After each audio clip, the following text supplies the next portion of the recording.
mas mataas ang libido daw ng buntis. Parang hindi ko alam, no? Parang as a Oo nga, host. hindi totoo. Hindi nga totoo. Mas Papanggap. mataas ba ang libido? Ako, oo. Ikaw, Madam Cha. Ako, oo. Mm-mm. Ikaw.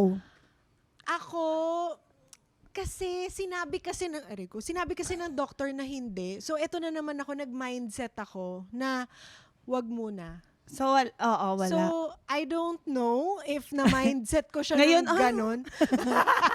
ng ganon kagaling. Oo. Pero parang may not so much. May mga days na not so much. Hindi, tsaka pag buntis, meron kang yung, Pero May ganon, di ba? feeling ko Oo. sobrang sexy ko. yan. Na hindi ko kailangan ng yung actual pero ganon. Ang landi, di ba? Oo. Parang hot kapag buntis. Oo. Ang landi. Tsaka, pero ako noon, ay gusto ko at pwede sa unang 2 pregnancy ko.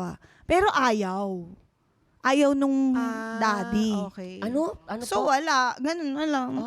Habang ikaw Baka kasi- nasa peak ka niyan. Sige, pengi na lang 50,000. Ganun.